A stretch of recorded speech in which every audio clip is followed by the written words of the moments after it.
Para jamaah yang dimuliakan oleh Allah, kita lanjutkan kembali pengajian kita.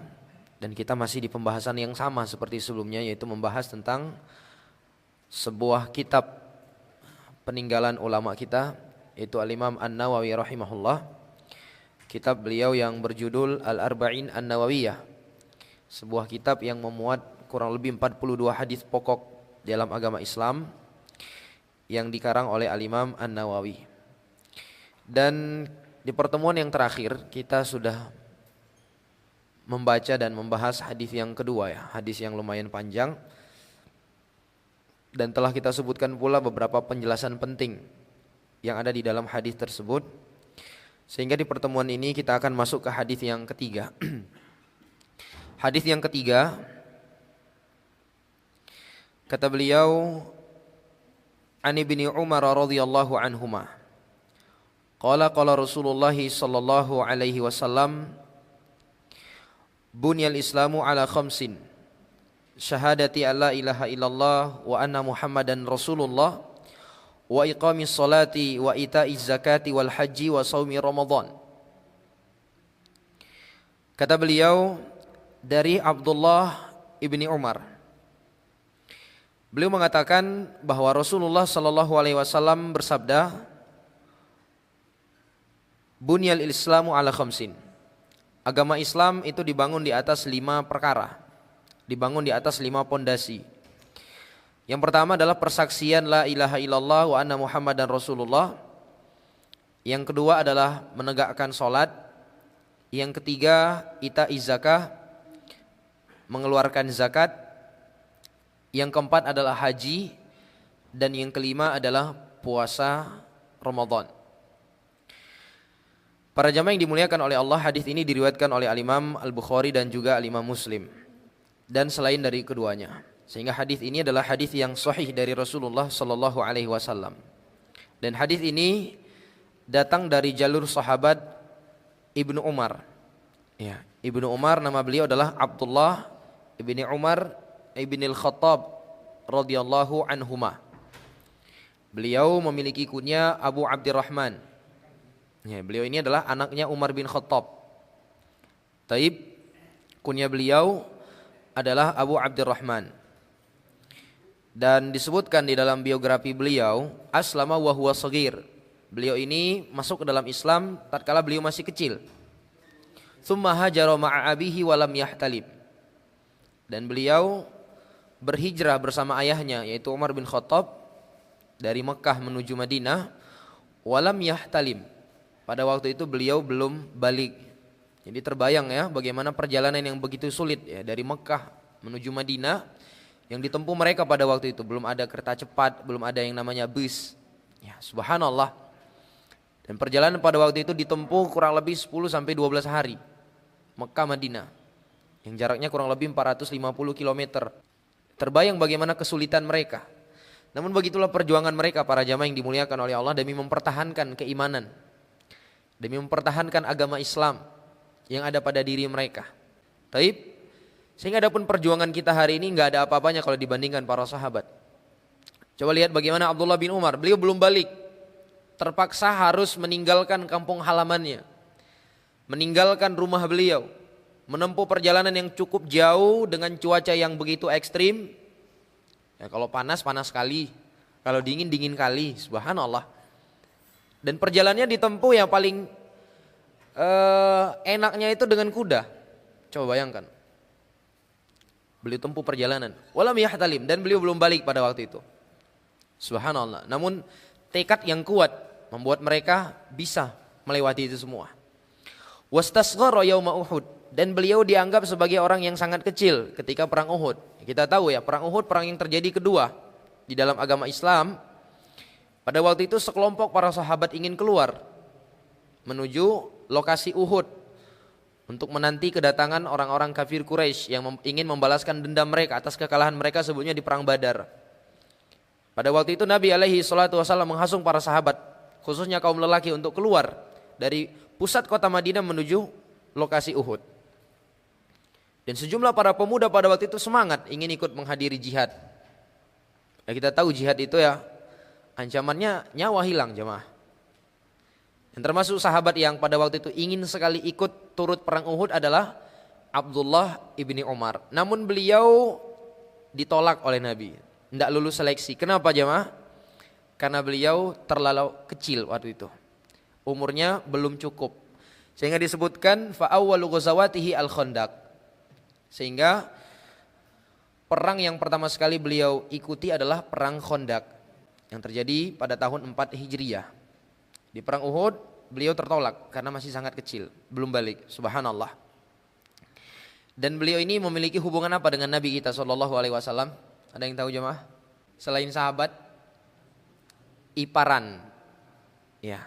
Karena saudari beliau yang bernama Hafsah adalah salah satu dari istri Rasulullah sallallahu alaihi wasallam. Jelas ya para jamaah yang dimuliakan oleh Allah. Dan Abdullah bin Umar ini, para hadirin yang dimuliakan oleh Allah, salah satu dari 7 sahabat yang tercatat di dalam sejarah sebagai sahabat yang paling banyak periwayatan hadisnya dari Rasulullah sallallahu alaihi wasallam. Padahal beliau masih kecil ya pada waktu itu. Beliau hijrah, belum balik.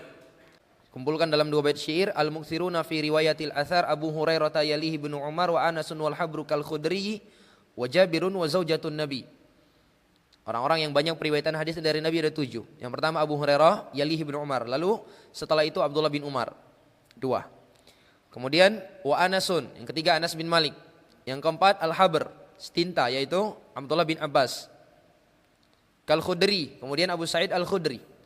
Yang keenam adalah Jabir bin Abdullah wa zaujatun Nabi, dan yang terakhir adalah istri Nabi, yaitu ibunda Aisyah radhiyallahu taala anha. Ya, demikian para jamaah yang dimuliakan oleh Allah. Jadi walaupun beliau usianya kecil, namun beliau semangat di dalam menghadiri majelis Nabi alaihi salatu wasallam, semangat di dalam mendengarkan hadis dari Rasulullah sallallahu alaihi wasallam. Taib. Dan beliau ini juga termasuk salah satu dari 4 sahabat yang terkenal dengan julukan Al-Abadilah. Jadi di kalangan sahabat itu ada 4 orang sahabat yang dikenal dengan Al-Abadilah. Abadilah itu sahabat-sahabat yang punya nama Abdullah. Tapi enggak semua sahabat masuk dalam kelompok ini. Kita tahu sahabat yang bernama Abdullah itu jumlahnya lebih dari 200. Lebih dari 200 orang. Namun diantaranya ada 4 orang yang dijuluki dengan Al-Abadilah. Mereka itu adalah kalangan yang terkemuka di kalangan sahabat. Selain itu mereka umurnya berdekatan dan ayah mereka semuanya adalah sahabat Nabi. Yang pertama siapa? Abdullah ibni Umar ibn Khattab radhiyallahu anhuma. Yang kedua adalah Abdullah bin Abbas. Yang ketiga Abdullah ibn Amr ibn al-As. Yang keempat siapa jemaah? Abdullah ibnu Zubair. Jadi 4 sahabat ini yang dikenal dengan Al-Abadilah. Jadi kalau mereka ini sepakat dalam sebuah hukum, maka para ulama biasa menukilkan hadza qaulu Abadilah. Ini adalah pendapatnya Al-Abadilah. Abadilah itu adalah 4 sahabat tadi. Banyak ucapan para ulama terkait Abdullah bin Umar ini. Di antaranya adalah yang ternukilkan dari Jabir bin Abdullah. Jadi Jabir bin Abdullah pernah menuturkan, menceritakan tentang sosok Ibnu Umar ini. Beliau mengatakan, "Ma minna ahadun adrakad dunya illa waqad malat bih illa Ibnu Umar." Di antara ucapan yang diabadikan oleh para ulama adalah ucapan Jabir bin Abdullah.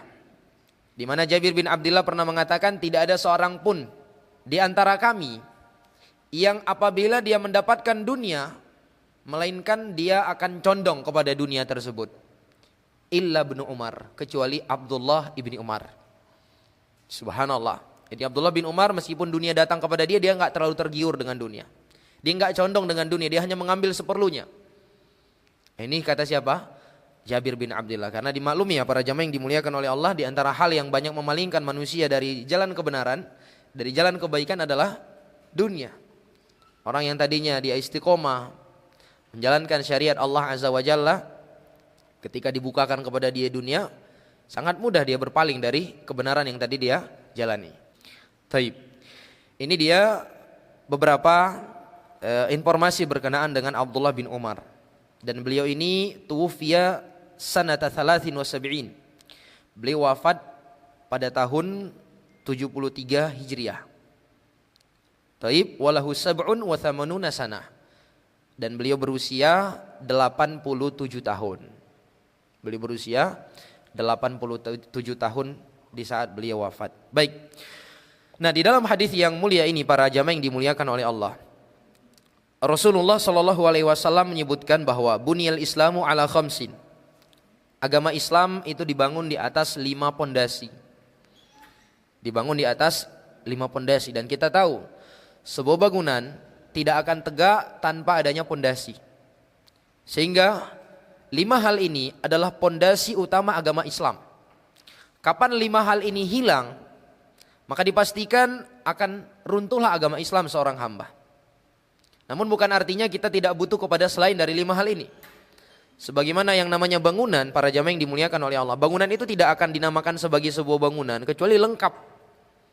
Ya, selain hanya pondasi, dia punya dinding, dia punya atap, dia punya jendela, punya pintu. Maka itulah perumpamaan syariat-syariat lainnya. Jadi jangan dipahami bahwa kita fokus saja kepada 5 hal ini, yang lain gak perlu. Tidak seperti itu kata para ulama. Ketika Nabi alaihi salatu wasallam menjelaskan tentang 5 hal ini, Nabi ibaratkan dengan sebuah bangunan. Yang namanya bangunan dia tidak akan sempurna kecuali tatkala apa? Ada yang namanya dinding, ada yang namanya atap, ada pintu, ada jendela dan lain sebagainya. Namun dari seluruh syariat Islam, maka 5 hal ini yang terpenting. 5 hal ini yang menjadi penentu seseorang ini bagus atau tidak Islamnya. 5 hal ini yang menjadi penentu seseorang itu sah apakah tidak Islamnya. Dan yang paling pertama sekali adalah syahadah. Syahadatain. Persaksian la ilaha illallah wa anna muhammadan rasulullah. Dan terkait 2 kalimat syahadat ini telah kita jelaskan di pembahasan hadis yang kedua ya. Telah kita sebutkan tentang syahadah la ilaha illallah, tentang maknanya, syarat-syaratnya, rukunnya. Ada yang masih ingat para jamaah yang dimuliakan oleh Allah apa makna la ilaha illallah? Makna la ilaha illallah adalah la ma'buda bihaqqin illallah. Tidak ada sesembahan yang berhak disembah kecuali Allah. Inilah makna yang benar untuk la ilaha illallah. Bukan hanya seperti sebagian orang ya, di mana mereka menafsirkan la ilaha illallah dengan tidak ada Tuhan selain Allah. Ini maka ini kurang dan keliru kata para ulama. Siapa yang mengartikan la ilaha illallah dengan tidak ada Tuhan selain Allah, ini salah. Karena pada kenyataannya banyak hal-hal yang dituhankan selain Allah. Taib, sehingga mana yang benar adalah la ma'budu bihaqqin illallah. Tidak ada sesembahan, tidak ada Tuhan yang berhak disembah kecuali siapa? Allah. Kemudian juga untuk rukunnya telah kita sebutkan. Ada berapa rukun la ilaha illallah? Ada 2 ya. An-nafyu wal itsbat, penafian dan penetapan. Menafikan segala sesembahan selain Allah, kemudian setelah itu menetapkan hanya Allah yang berhak untuk disembah. Kemudian juga para ulama menyebutkan ada setidaknya 7 ataukah 8 syarat la ilaha illallah. Ilmu, yakin, ikhlas, sidq, yaitu kejujuran, mahabbah, keterikatan, al-qabul, menerima, dan yang ke-8 kufur kepada hal yang disembah selain daripada Allah. Begitu juga para jamaah yang dimuliakan oleh Allah, telah kita sebutkan beberapa poin terkait dengan asyhadu anna Muhammadan Rasulullah. Mulai dari maknanya telah kita sebutkan juga konsekuensi yang ada padanya. Kemudian adapun rukun Islam yang kedua yaitu iqamatus shalah, menegakkan salat. Dan juga di hadis yang kedua telah kita bahas para jamaah yang dimuliakan oleh Allah terkait makna menegakkan salat ya. Sebagaimana yang kita nukilkan dari ucapan Syekh Shalih Al Fauzan bahwa tidaklah seseorang itu dikatakan sebagai orang yang menegakkan salat kecuali tatkala terkumpul padanya beberapa hal. Yang pertama, dia melakukan salat itu sesuai dengan petunjuk Nabi.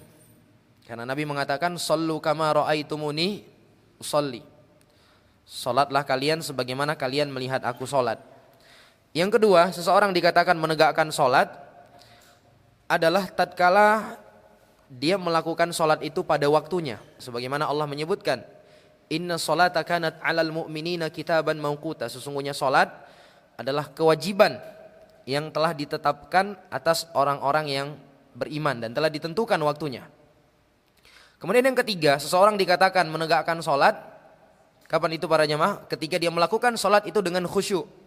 Kemudian berikutnya dia mengerjakan salat itu bersama jamaah, khusus bagi kaum laki-laki. Demikian. Maka disitulah seseorang dikatakan sebagai orang yang menegakkan sholat. Baik, para jamaah yang dimuliakan oleh Allah, tadinya saya ingin melewatkan pembahasan ini. Jadi kita sekedar fokus membahas tentang hadis-hadis yang ada di dalam hadis arba'in. Namun saya berpikir kembali, ada baiknya setiap dari rukun-rukun Islam ini kita bahas satu persatu, sehingga ketika kita melewatinya kita sudah punya gambaran secara umum terkait apa-apa saja yang dibahas dalam arkanul Islam. Adapun terkait syahadatain sudah kita bahas di pertemuan yang lalu. Nah, sekarang saya ingin membahas secara terperinci berkenaan tentang rukun yang kedua, yaitu tentang sholat. Sehingga di sini mencakup ada 6 pembahasan yang akan kita bahas di pembahasan sholat ini. Yang pertama adalah terkait dengan adzan dan iqamah. Karena bagaimanapun adzan dan iqamah itu sangat erat kaitannya dengan sholat. Karena tidaklah sholat itu ditegakkan kecuali setelah masuknya waktu, dan tanda masuknya waktu adalah dengan dikumandangkannya adzan. Kemudian pembahasan yang kedua adalah pembahasan tentang syarat sahnya sholat. Kemudian yang ketiga, hukum-hukum berkenaan tentang sholat.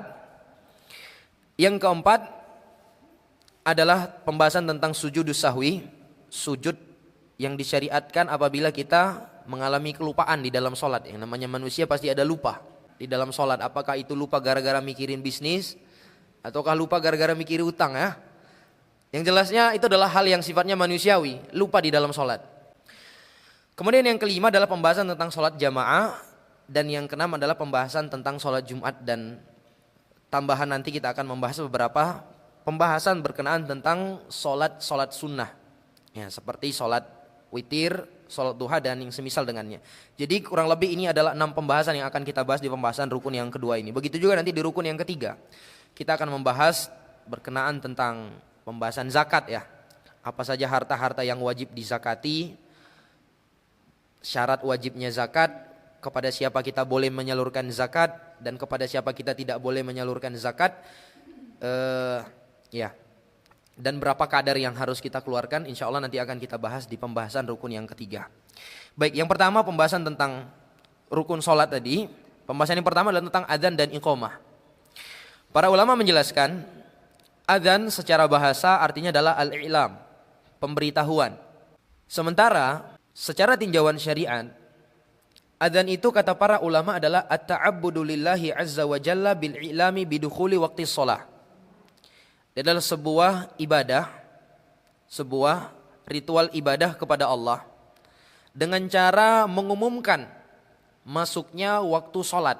Jadi orang yang mengumumkan waktu sholat atau orang yang mengumandangkan adzan, dia melakukan sebuah ibadah. Sementara iqamah secara bahasa artinya adalah menegakkan. Dan secara tinjauan syariat, huwa at-ta'abbudu lillahi azza wa jalla bil i'lami bisyuru'i fi shalah. Secara tinjauan syariat, iqamah itu adalah sebuah ritual ibadah kepada Allah dengan cara memberitahukan bahwa sholat akan dimulai. Jadi kalau adzan pemberitahuan tentang masuknya waktu sholat, sementara iqamah adalah pemberitahuan sholat akan segera dimulai. Jadi dua hal ini dibedakan, sehingga dari sini para ulama nanti membedakan praktek pelaksanaan adzan dan iqamah. Jadi kalau adzan itu untuk kalangan yang ada di luar masjid, sehingga kalau dalam hal ini kalau ada speaker dalam masjid, ada speaker luar masjid, biasanya kan begitu masjid ya. Maka kalau adzan pakai speaker dalam apa speaker luar? Speaker luar. Kalau adzan. Kalau iqamah speaker dalam. Dia bukan untuk di luar, untuk orang yang sudah di dalam memberitahukan sholat akan dimulai. Begitu dijelaskan oleh para ulama. Dan banyak ya keutamaan tentang adzan ini. Di antaranya adalah hadis yang datang dari Abu Sa'id Al-Khudri yang diriwayatkan oleh Al-Imam Al-Bukhari. Nabi alaihi salatu wasallam mengatakan, la yasma'u madda sautil muadzin jinnun wala insun wala syai'un illa syahidalahu yaumal qiyamah. Tidak ada sesuatu apapun, baik itu jin, manusia, atau apapun itu yang mendengar azan, suara orang yang mengumandangkan azan, illa syahidalahu yaumal qiyamah. Melainkan yang mendengar itu akan menjadi saksi yang baik untuknya nanti pada hari kiamat. Jadi jin-jin akan menjadi saksi untuk kita. Tentunya saksi kebaikan. Manusia juga demikian. Wala syai'. Syai' di sini kata para ulama umum, termasuk dinding yang mendengar, bebatuan, pepohonan yang mendengar suara yang dikumandangkan saat azan, dia akan menjadi saksi nanti pada hari kiamat. Dan pada hari kiamat sudah kita bahas di pembahasan tentang iman kepada hari akhir, kita butuh saksi-saksi yang baik nantinya. Karena nanti akan ada saksi-saksi yang meringankan kita dan ada saksi-saksi yang didatangkan memberatkan kita. Baik. Begitu juga dalam hadis yang datang dari Muawiyah bin Abi Sufyan. Beliau mengatakan sami'tu Rasulullah sallallahu alaihi wasallam yaqul, aku mendengar Nabi alaihi salatu wasallam bersabda, al-muadzdzinuna atwalun nasi a'naqan yaumal qiyamah. Orang-orang yang adzan, mereka adalah orang-orang yang panjang lehernya nanti pada hari kiamat. Jadi orang-orang yang adzan, muadzin, itu lehernya dipanjangkan oleh Allah Subhanahu wa taala pada hari kiamat. Dan jangan bayangkan di dunia ini. Ya. Jangan bayangkan ya, mungkin kita akan menganggap itu sesuatu yang aneh ya kalau ada orang yang lehernya kayak jerapah. Panjang. Tapi pada hari kiamat itu adalah sebuah kemuliaan. Oleh karena itu Allah Subhanahu wa taala itu jadikan sebagai balasan untuk siapa? Orang-orang yang adzan. Bisa dipahami para jamaah yang dimuliakan oleh Allah? Baik, adapun terkait hukum adzan para jamaah yang dimuliakan oleh Allah, para ulama menyebutkan al-adzan fardu kifayah ala sahih. Menurut pendapat yang sahih, adzan itu hukumnya fardu kifayah. Fardu kifayah itu definisinya adalah idza qama bihil ba'du saqata 'anil akhirin. Apabila ada sebagian orang yang melakukannya, maka gugurlah kewajiban dari yang lainnya. Namun apabila semua orang yang ada di kampung itu tidak mengumandangkan adzan, tidak ada seorang pun yang mengumandangkan adzan, maka semuanya berdosa. Bisa dipahami? Di dalam satu kampung apabila masuk waktu sholat, tidak ada yang mengumandangkan adzan, maka satu kampung itu berdosa. Tapi apabila sudah ada satu orang yang mengumandangkan adzan, maka gugurlah kewajiban dari yang lainnya. Bisa dipahami? Dan saking pentingnya adzan ini para jamaah yang dimuliakan oleh Allah, Nabi kita Muhammad SAW, ketika beliau ingin mendatangi suatu kaum, ingin diperangi, maka beliau tunggu sampai masuknya waktu subuh. Dengan niatan apa? Ingin mendengar adzan di kampung tersebut. Kalau ada bunyi adzan, maka Nabi SAW tidak jadi memeranginya. Itu pertanda kampung tersebut adalah kampungnya orang-orang muslim. Tapi kalau tidak ada berkumandang adzan, maka Nabi SAW perangi mereka. Dan adzan ini para jamaah yang dimuliakan oleh Allah disyariatkan tatkala kita sedang mukim maupun tatkala kita sedang safar. Jadi bukan hanya tatkala mukim, tatkala safar pun kita tetap dianjurkan untuk mengumandangkan adzan. Karena Nabi SAW ketika safar pun beliau tetap memerintahkan sahabat beliau untuk mengumandangkan adzan. Misalnya kita safar nih, rihlah dan semisal dengannya, dan kita tidak terikat dengan jamaah. Kemudian kita ingin sholat dengan rombongan kita, maka tetap disyariatkan ada salah seorang di antara kita yang mengumandangkan adzan.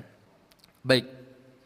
Nah, sebagaimana tadi telah kita sebutkan bahwa adzan itu dia adalah sebuah ibadah, maka sebagaimana ibadah-ibadah yang lainnya, dia ada peraturan-peraturan yang harus kita perhatikan. Dalam hal ini ada dua hal yang dibahas oleh para ulama dalam pembahasan adzan. Taib. Yang pertama adalah syurutu sihhatil adzan. Syarat sahnya adzan. Jadi kalau tidak terpenuhi ini, maka adzannya tidak sah. Dan itu ada 10 kata para ulama. Yang pertama adalah an-niyah. Adanya niat. Ya, sebagaimana ibadah-ibadah yang lainnya harus disyaratkan padanya niat. Karena Nabi SAW mengatakan innamal a'malu binniyat. Sesungguhnya amalan itu tergantung niatnya. Sehingga kalau ada orang yang mengucapkan lafadz adzan, namun dia nggak ada niat untuk adzan, hanya sekedar ingin coba-coba, apakah itu teranggap sebagai adzan? Enggak. Dan kembali ke definisi niat, niat itu adalah sesuatu yang ada di dalam hati. Taib, tidak perlu kita bilang nawaitul adzan fi masjid kaza, fi masjid Cud Mutia misalnya, yaumal khamis, fi sholati zuhur, pada hari Kamis sholat zuhur, enggak perlu. Karena niat itu adalah sesuatu yang ada di dalam hati. Al-azmu ala fi'lil ibadati taqarruban ilallah. Taib, dia adalah tekad yang ada di dalam hati untuk melakukan sebuah ibadah, maka itu yang dikatakan sebagai niat. Kemudian syarat yang kedua, an yakunal muadzinu musliman. Orang yang mengumandangkan azan itu haruslah seorang muslim. Sehingga apabila orang kafir yang azan, maka azannya tidak sah. Taib, karena ibadah dari orang kafir tidaklah diterima. Yang ketiga, syarat azan an yakuna dzakara. Orang yang mengumandangkan azan itu haruslah laki-laki. Haruslah laki-laki. Taib. Kata beliau, hada fil adzanil am li ahlil makan minar rijal. Ini apabila adzannya itu di tempat yang umum, yang bisa didengar oleh khalayak umum. Dari kalangan laki-laki, perempuan semua bisa dengar. Maka disyaratkan harus laki-laki. Adapun perempuan tidak. Kenapa? Li'annal adzana yushra'u fihi raf'u shaut wal mar'atu mamnu'atun min dzalik. Karena yang namanya adzan kita disyariatkan untuk meninggikan suara, ya kan, namanya pemberitahuan. Mana ada pemberitahuan yang namanya bisik-bisik. Pemberitahuan itu harus dengan suara yang kuat. Sementara wanita dilarang untuk melakukan hal tersebut. Wanita dilarang untuk meninggikan suaranya. Di sini kalau kita lihat para jamaah yang dimuliakan oleh Allah, bagaimana syariat Islam itu benar-benar menjaga ya. Adzan itu lafadznya sudah ditentukan. Dan lafadznya semuanya Masya Allah. Tidak ada lafadz yang bisa mengumbar ataukah mengandung nafsu di situ. Tidak ada yang lafadz yang mengandung syahwat. Tapi meskipun demikian, agama Islam itu menutup setiap celah untuk kaum wanita. Mereka tidak disyariatkan untuk adzan di tempat umum. Subhanallah. Makanya di antara musibah yang menimpa kaum muslimin hari ini, munculnya para ustadzah-ustadzah yang berdakwah di khalayak umum. Subhanallah. Yang ini tidak dikenal di masa-masa sebelumnya. Tidak dikenal ini para jamaah yang dimuliakan oleh Allah. Bahkan para sahabiat, para istri-istri Nabi, yang mana mereka ini adalah wanita-wanita yang paling terjaga, dan manusia yang hidup di masa itu adalah manusia-manusia yang paling terjaga, para sahabat Nabi. Ya. Apa kata Allah Subhanahu wa taala? Wa idza sa'altumuhunna mata'an fas'aluhunna min wara'i hijab. Kata Allah Subhanahu wa taala kepada para sahabat, apabila kalian wahai para sahabat ingin bertanya sesuatu kepada mereka, istri-istri Nabi, bertanya tentang hadis Nabi, tentang amalan-amalan, karena dimaklumi ada amalan-amalan yang biasa dilakukan oleh Nabi di rumah yang itu tidak diketahui oleh para sahabat. Sehingga jalur untuk bisa sampai amalan tersebut kepada umat Islam adalah melalui istri-istri Nabi. Sehingga terkadang para sahabat memang bertanya kepada istri Nabi tentang amalan yang dilakukan oleh Nabi di dalam rumah. Bagaimana Nabi bermuamalah dengan istri beliau, bagaimana sholat malamnya Nabi, bagaimana tidurnya Nabi. Ini diketahui di siapa? Istri-istri beliau. Tapi Allah Subhanahu wa taala memberikan batasan. Apa kata Allah? Wa idza sa'altumuhunna mata'an fas'aluhunna min wara'i hijab. Apabila kalian wahai para sahabat ingin bertanya kepada mereka, istri-istri Nabi. Padahal para sahabat ini sudah memposisikan istri-istri Nabi itu sebagai apa? Ibundanya mereka. Tidak mungkin mereka berpikiran macam-macam kepada istri Nabi. Tidak mungkin mereka menggoda istri Nabi. Tidak mungkin. Tapi Allah berikan batasan. Kalau kalian ingin bertanya kepada mereka, wahai para sahabat, fas'aluhunna min wara'i hijab. Tanyalah mereka di balik apa? Tabir. Di balik hijab. Harus ada tirai pembatas. Gak bisa langsung datang buat taklim ya. Aisyah buat taklim, di depannya ada kalangan kaum laki-laki. Nggak bisa seperti itu para jamaah yang dimuliakan oleh Allah. Lalu di masa kita sekarang ini sudah banyak munculnya apa? Para ustadzah-ustadzah yang sebelumnya tidak dikenal ini. Kalau mereka ingin memberikan pengajian di hadapan sesama mereka kaum wanita, tidak masalah. Yang jadi masalah itu adalah ketika ceramah mereka itu direkam, diupload ke media sosial. Semua bisa melihat. Dan laki-laki yang melihat itu pikirannya macam-macam jemaah. Ada memang yang terkadang fokus dengan isi yang disampaikan, terkadang ada yang fokusnya kepada siapa? Wajah ustazahnya. Dan ini tentunya fitnah besar para jamaah yang dimuliakan oleh Allah. Ini musibah. Makanya para ustazah-ustazah ini hendaklah mereka bertobat ya. Tugas mereka sebagai istri, hendaklah mereka mendidik anak-anak mereka. Kalaupun mereka ingin mengajarkan, ajarkan kaum wanita. Bisa dipahami para jamaah yang dimuliakan oleh Allah. Dan alhamdulillah umat Islam tidak kekurangan ulama. Masih banyak para ustadz, masih banyak para ulama yang bisa memberikan ceramah. Kenapa harus mereka yang tampil di depan umum? Ya. Lebih dari itu adalah adanya safari dakwah, ustadzah. Subhanallah, ustadzahnya safari dakwah. Coba bayangkan jemaah. Sementara Allah Azza wa Jalla mengatakan waqarna fi buyutikunna wala tabarrujun tabarrujal jahiliyatil ula. Wahai kalian para wanita, menetaplah kalian di dalam rumah-rumah kalian. Dahulu tidak dikenal di kalangan para salaf itu adanya para wanita-wanita, padahal mereka orang-orang yang berilmu. Tidak dikenal ada di antara mereka yang pergi khusus ke daerah ini untuk safari dakwah. buka pengajian umum, itu nggak ada para jamaah yang dimuliakan oleh Allah. Bahkan yang ternukilkan dari para salaf kita, kebalikan daripada itu. Ada wanita yang seumur hidupnya keluar rumahnya cuma 3 kali, coba bayangkan. Cuma 3 kali. Yang pertama dia keluar rumah tatkala dia berpindah dari rumah orang tuanya ke rumah suaminya. Ini sekali dia keluar rumah. Yang kedua ketika dia menunaikan haji bersama suaminya. Yang ketiga dia keluar rumah kapan? Ketika dia sudah meninggal, terpaksa mayatnya dibawa ke kuburan. Coba bayangkan ini. Ini teladan wanita-wanita salaf. Berbeda dengan wanita di masa kita sekarang ini. Bisa dipahami para jamaah? Coba lihat bagaimana para ulama ketika membahas tentang adzan. Kalau adzannya itu adalah adzan untuk umum, maka tidak diperbolehkan wanita. Karena itu akan mengundang apa? Fitnah. Berbeda kata para ulama apabila adzannya itu idza kana al-adzanu lin-nisa'i fayasihu an tu'adzina lahunna imra'atun. Berbeda apabila azannya itu hanya untuk kaum wanita. Maka boleh seorang wanita di antara mereka mengumandangkan azan.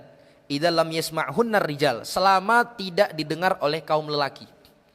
Jadi misalnya nih berada di sebuah universitas, di situ perempuan semua. Berada di sekolah perempuan semua. Maka ketika masuk waktu sholat tidak masalah seorang wanita mengumandangkan azan. Walaupun dalam hal ini para ulama mengatakan yang terbaik sebenarnya adalah dia mengumandangkan iqamah saja. Tapi kalau ingin mengumandangkan adzan maka silahkan. Bisa dipahami para jamaah yang dimuliakan oleh Allah. Lihat bagaimana Islam itu benar-benar menjaga hal yang seperti ini. Kemudian syarat yang keempat an yakuna aqilan. Si muadzin haruslah orang yang berakal. Sehingga la yasihul adzanu al majnun, tidak sah adzan yang dikumandangkan oleh orang yang gila. Orang yang gila maka tidak sah dia ketika mengumandangkan adzan. Walaupun andai ada orang gila mengumandangkan adzan dan kebetulan lafadznya pas pula, taib, maka itu tidaklah sah. Taib, li'annahu laisa min ahlil ibadat, karena orang gila bukanlah orang yang dibebankan ibadah. Dan juga dikarenakan otomatis ketika dia gila mengumandangkan adzan tidak ada niat padanya, makanya enggak sah. Syarat yang kelima an yakuna mumayyizan. Orang yang mengumandangkan adzan itu haruslah orang yang sudah mumayyiz. Perhatikan ya, para ulama tidak mempersyaratkan balik, tetapi disyaratkan apa? Mumayyiz. Jadi mumayyiz itu terkadang dia belum balik. Dan seringnya demikian. Jadi kalau balik ketika dia mengalami salah satu dari 3 hal. Sudah berusia 15 tahun, tumbuhnya rambut di sekitar kemaluan, dan yang ketiga apa? Mimpi basah. Kalau wanita tambah satu lagi, haid. Taib, kalau mumayyiz tidak. Mumayyiz itu dia ketika dia sudah mampu membedakan mana kegiatan yang itu adalah ibadah dan mana kegiatan yang merupakan itu adalah kebiasaan. Dia sudah tahu yang mana yang baik, mana yang buruk. Dia sudah tahu bahwa berdirinya dia mengucapkan Allahu Akbar itu adalah ibadah. Maka disitulah seseorang itu dianggap sebagai apa? Mumayyiz. Bisa dipahami para jamaah? Nah, disyaratkan orang yang mengumandangkan adzan itu haruslah mumayyiz. Jadi kalau ada anak 10 tahun misalnya, udah balik apa belum? Biasanya belum ya, 10 tahun. Tapi dia sudah tahu ini adzan ini adalah ibadah, sehingga dia nggak main-main lagi. Dan dia sudah dilatih, sudah diajarkan sebelumnya. Sah apa tidak adzannya? Sah. Dalilnya mana? Dalilnya adalah hadis tentang seorang yang sahabat yang bernama Umar bin Abi Salamah yang mengimami para sahabat pada waktu itu sementara usianya 7 tahun. Karena ini yang paling banyak hafalan Qur'annya. Yang paling banyak hafalan Qur'annya pada waktu itu. Di antara mereka yang hadir. Taib, akhirnya dia diangkat jadi imam. Dan sholatnya sah. Kata para ulama, kalau sholatnya sah, maka tentu adanya juga sah. Tapi adapun di bawah itu, maka dia tidaklah sah. Karena belum tentu ada niat pada dirinya. Bisa dipahami ya? Yang keenam, an yakuna natiqan. Dia harus bisa berbicara. Orang yang mampu berbicara. Sementara adapun orang yang bisu, maka tentu tidak sah adzannya. Karena itu bertentangan dengan tujuan disyariatkannya adzan. Taib, kemudian yang ketujuh an yakunal adzanu ba'da dukhulil waqti illa fil fajri.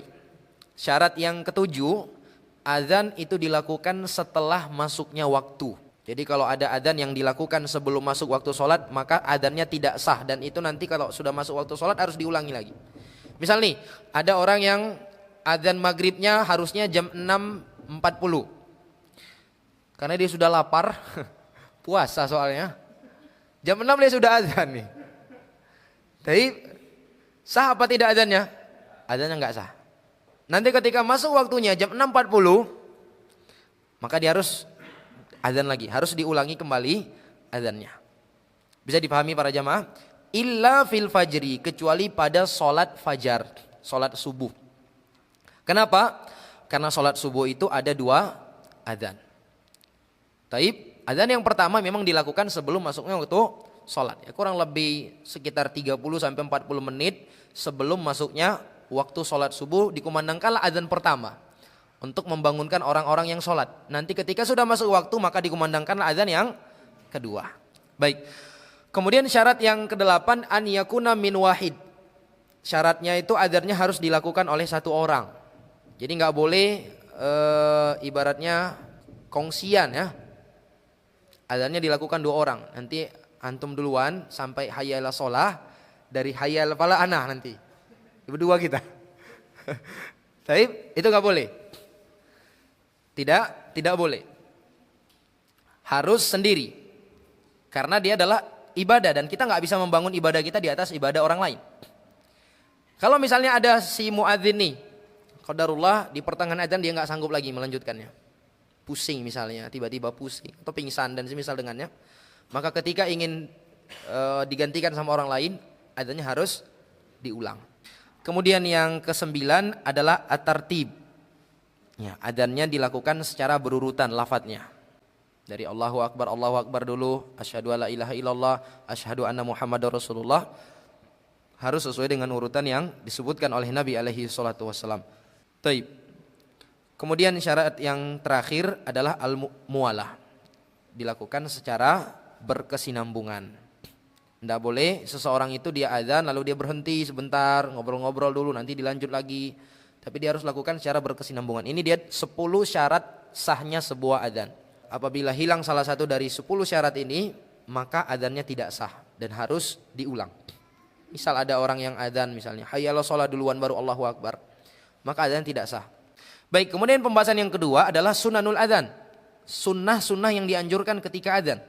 Dia bukan syarat sah, tapi dia dianjurkan untuk dilakukan ketika adzan agar adzannya semakin sempurna. Yang pertama, kaunul muadzin hasanas saut.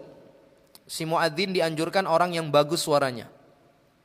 Bagus itu dalam artian suaranya indah dan tinggi suaranya.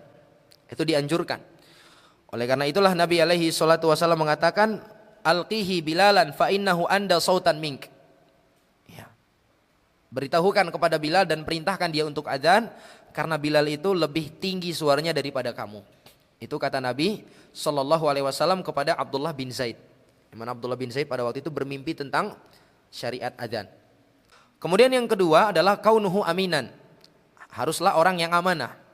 Dianjurkan dia adalah orang yang amanah. Karena dia diamanahkan di situ tentang waktu sholat yang pertama. Kemudian yang kedua, dia juga diamanahkan tentang aurat kaum muslimin sebagaimana kata para ulama, wa al auratil muslimin. Kenapa bisa muadzin itu ada amanah tentang aurat? Ya karena kalau kita lihat di masa dahulu itu para muadzinnya itu naik ke tempat yang tinggi. Berbeda kan sekarang ya, kalau sekarang kan di tempat rendah speakernya yang ditaruh di atas. Kalau dahulu nggak ada seperti itu. Jadi muadzinnya memang naik di tempat yang tinggi. Makanya di zaman dahulu itu ada yang namanya menara ya. Jadi fungsi menara itu sangat penting di masa dahulu. Berbeda kan di masa kita sekarang ini tidak terlalu seurgent tatkala di masa dahulu dia. Kalau di masa sekarang ini kan sudah mainnya udah di speaker. Taib. Kalau di masa dahulu dia semakin tinggi, maka suaranya semakin jauh cakupannya. Maka para muadzin itu naik ke tempat yang tinggi, disitulah mereka mengumandangkan azan. Nah ketika mereka naik ke tempat yang tinggi, bisa jadi terlihat sebagian rumah-rumah kaum muslimin. Maka dianjurkan orang yang mengumandangkan azan itu adalah orang yang amanah. Orang yang amanah, yang mampu menundukkan pandangannya dari sesuatu yang tidak layaknya dia lihat. Taib, ibaratnya orang yang punya kapasitas agama. Kemudian yang ketiga, disunnahkan kaunuhu aliman bil waqti. Dia mengetahui tentang waktu. Ini salah satu fikih yang harus dipahami oleh para muadzin ini. Walaupun di masa kita sekarang ini sudah ada jadwalnya, untuk tahunya masuk waktu itu kan tinggal bunyi tet tet. Ah ini udah masuk waktunya nih. Jadi kalau misalnya nih lampu mati, gimana coba kira-kira?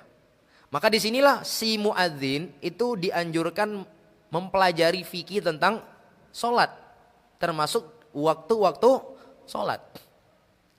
Taib, waktu sholat subuh dimulainya kapan kira-kira jemaah? Terbitnya fajar sodik, cahaya putih yang ada di ufuk tempat terbitnya matahari, ufuk timur kalau kita ya. Dan cahaya tersebut sifatnya dia mustatir dia. Kalau sepertinya apa? Horizontal. Secara horizontal. Kalau ke atas tegak, vertikal. Jadi cahaya tersebut secara horizontal dia. Taib. Nah, ketika dia itu keluar, walaupun di masa kita sekarang ini sudah sulit kelihatan karena banyaknya lampu. Jadi kalau kita berada di tempat yang gelap misalnya, kita di gunung misalnya, itu kelihatan itu. Kelihatan dia cahaya. Ketika sudah keluar cahaya tersebut, itulah dia fajar. Ketika dia sudah nampak, maka sudah masuk waktu sholat subuh. Kemudian sholat zuhur, ba'da zawal, ketika matahari sudah tergelincir. Jadi ketika matahari terbit dari timur, anggap dari sini, kalau kita tancapkan sebuah benda, itu pasti bendanya punya bayangan, dan bayangannya ada di sebelah barat. Terus sampai matahari tegak di atas, benda tersebut nggak punya apa? Nggak ada bayangan lagi. Taib. Nah, ketika matahari tersebut sudah mulai tergelincir ke arah barat, maka muncul lagi apa? Bayangan di sebelah timur. Nah, ketika sudah muncul bayangan tersebut, maka para jamaah yang dimuliakan oleh Allah, disitulah masuk waktu sholat zuhur. Sampai kapan? Sampai bayangan tersebut sama panjangnya dengan benda yang ditancapkan tersebut. Misalnya tongkat yang kita tancapkan panjangnya 1 meter. Ketika bayangannya nanti sudah sepanjang benda tersebut, yaitu 1 meter juga, maka disitulah berakhir waktu sholat zuhur. Nah, ketika berakhir waktu sholat zuhur, disitulah masuk waktu sholat asar. Sampai kapan ini waktu sholat asar? Sampai ada 2 waktu sholat asar. Ada waktu ikhtiari dan ada waktu ittirori. Waktu ikhtiari ini adalah waktu yang kita dianjurkan melakukannya di situ. Dan itu sampai memerahnya matahari. Bukan memerah, menguning matahari. Jadi kita lihat matahari itu ketika hampir tenggelam, dia menguning dulu. Nah, ketika dia sudah menguning, itu sudah waktu ikhtiari namanya. Dari menguningnya matahari sampai dia tenggelam, itu namanya waktu ittirori. Apa perbedaannya? Nah, dalam hal ini terjadi silang pendapat di kalangan para ulama di dalam memaknai waktu ikhtiari dan waktu ittirori. Dan pendapat yang kuat, wallahu a'lam bishawab, waktu ikhtiari itu adalah waktu yang kita dianjurkan untuk mengerjakan sholat padanya. Ini kalau ceritanya kita tanpa ada uzur. Sementara waktu ittirori adalah waktu yang sudah dimakruhkan kita untuk mengerjakan sholat padanya. Paham ya? Waktu yang kita sudah dimakruhkan, tapi sholatnya tetap sah. Sholatnya tetap sah.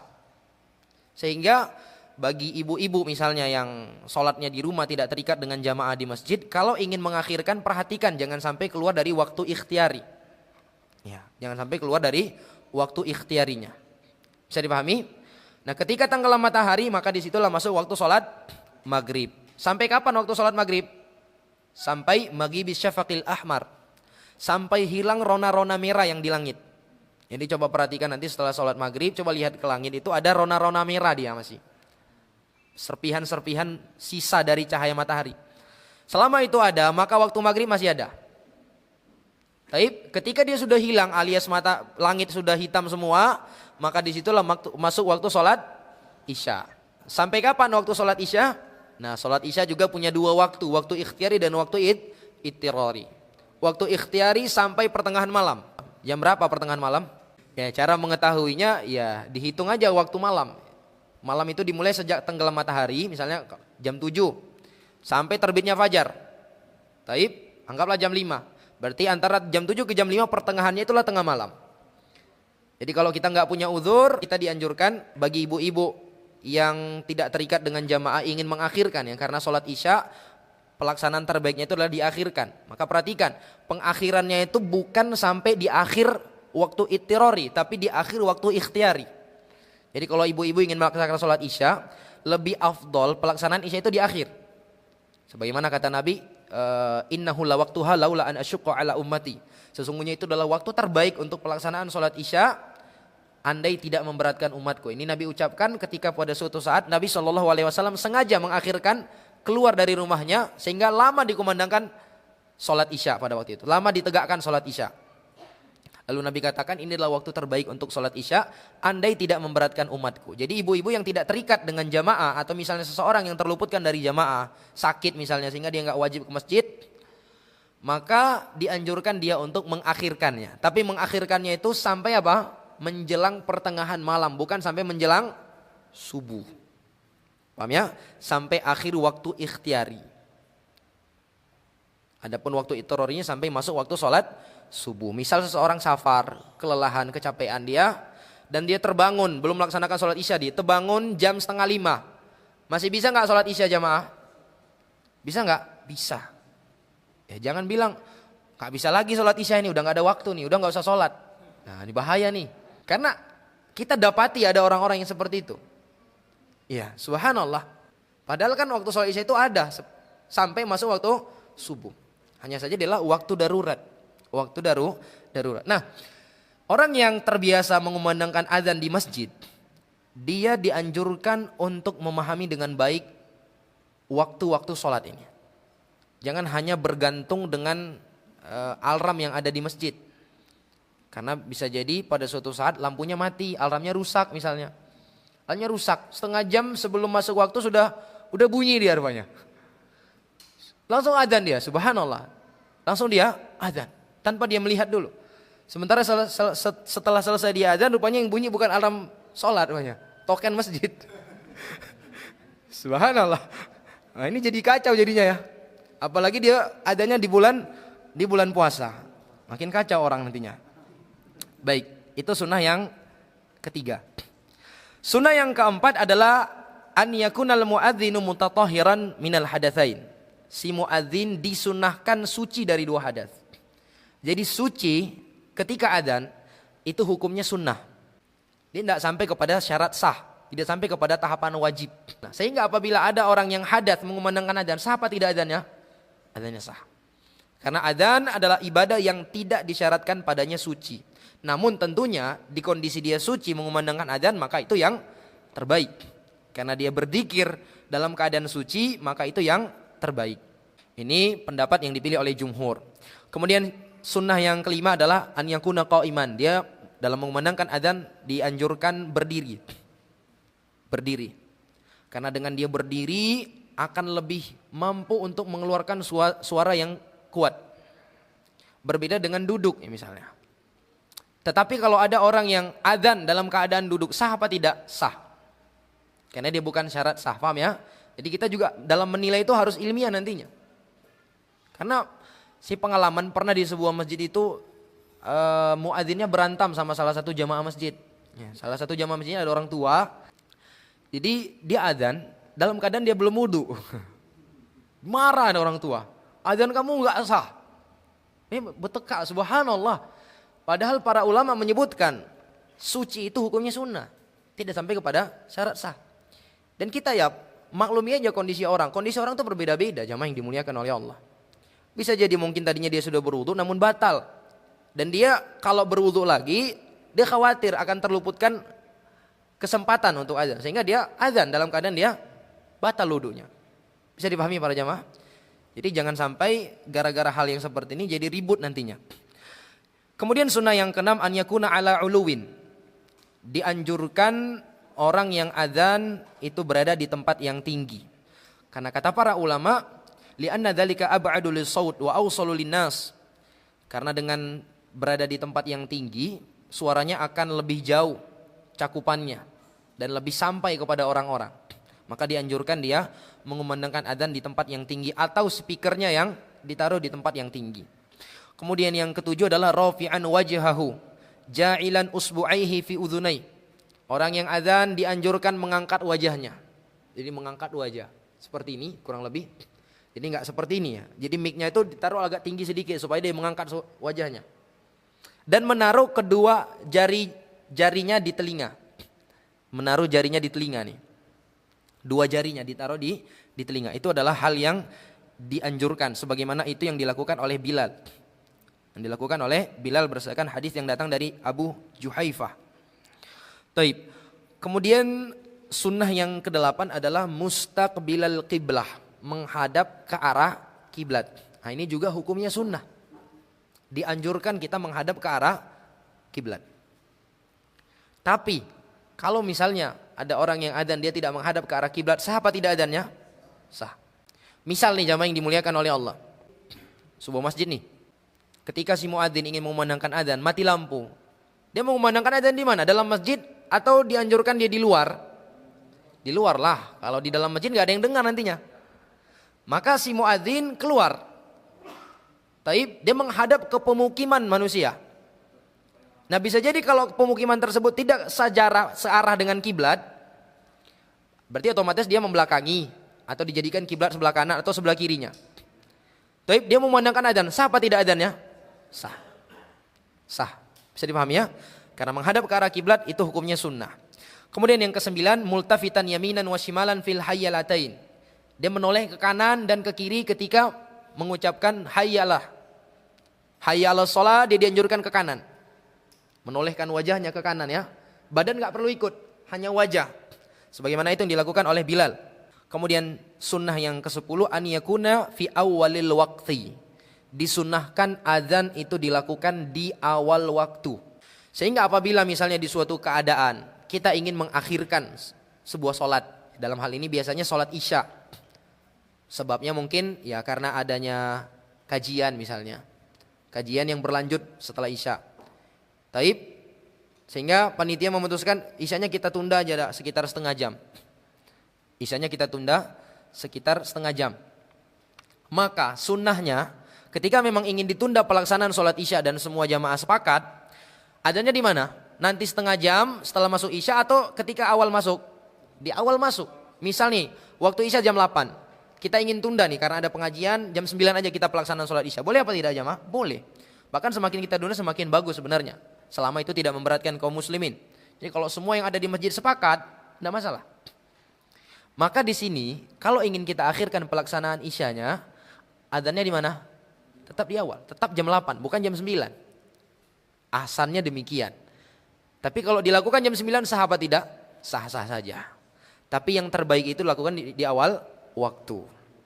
Sama halnya misalnya di Arab Saudi misalnya. Biasanya isya ketika Ramadan, isya itu diakhirkan.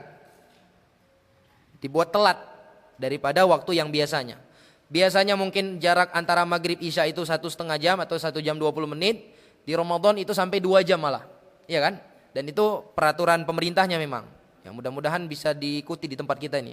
Itu satu hal yang baik ya, memudahkan kaum muslimin, memberikan waktu leluasa bagi mereka untuk menyantap makanan, istirahat setelah makan. Jadi nggak langsung setelah makan banyak, di saat perutnya lagi penuh-penuh nggak sanggup diri, kita dituntut untuk tarawih. Berat kan? Berat. Ya, mudah-mudahan masjid-masjid di sini bisa mengikuti hal tersebut. Maka ahsannya para jamaah yang dimuliakan oleh Allah, ketika diakhirkan pelaksanaan isyanya, adanya tetap di awal. Begitu yang dijelaskan oleh para ulama. Bisa dipahami ya? Walaupun kalau kita lihat praktek Masjidil Haram dan Masjid Nabawi, adzannya tetap ngikut ya. Mungkin mereka ada pandangan tersendiri, ada maslahat yang mereka lihat di situ nantinya. Bisa dipahami para jamaah yang dimuliakan oleh Allah. Ini dia 10 sunnah adzan. Di hukumnya hanya sunnah, tidak sampai kepada syarat sahnya adzan. Baik, kemudian kita akan masuk pembahasan yang kedua, yaitu tentang babu syuruti sihhatis shalah. Bab syarat sahnya salat. Para ulama menjelaskan syurutu sihhatis sholati tis'ah. Syarat sahnya salat itu ada 9. Kapan saja hilang salah satu dari 9 hal ini, maka tidak sah salat yang dilakukan oleh seseorang. Yang pertama adalah al-Islam. Harus adanya keislaman. Ya dimaklumi, salat yang dilakukan oleh orang kafir maka tidak diterima dan tidak sah. Banyak sekali dalil-dalil yang menunjukkan hal tersebut. Kemudian yang kedua adalah al-aql. Orang yang mengerjakannya adalah orang yang berakal. Lawan dari akal ini adalah orang gila. Jadi kalau ada orang gila sholat, maka sholatnya tidak sah. Atau orang yang mabuk.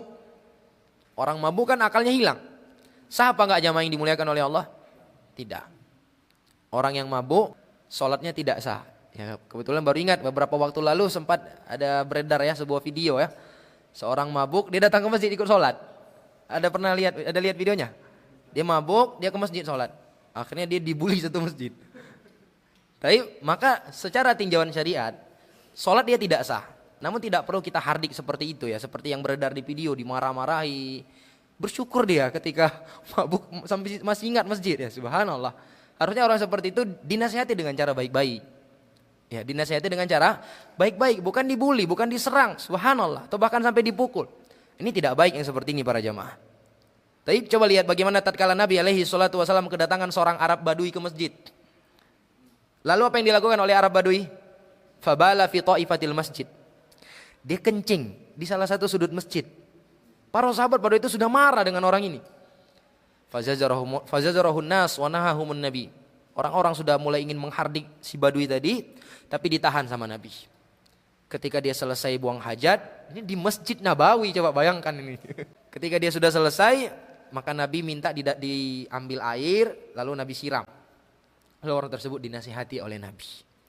Nabi jelaskan, sesungguhnya masjid ini adalah tempat ibadah, nggak boleh ini, nggak ada Nabi maki-maki, ya, nggak ada Nabi marahi, subhanallah. Sampai-sampai Arab Badui itu terkesan dengan nasihat yang diberikan oleh Nabi. Lalu dia berdoa kepada Allah, ya Allah rahmatilah saya dan Muhammad, kami berdua, jangan yang lain jangan, kami dua aja ya Allah.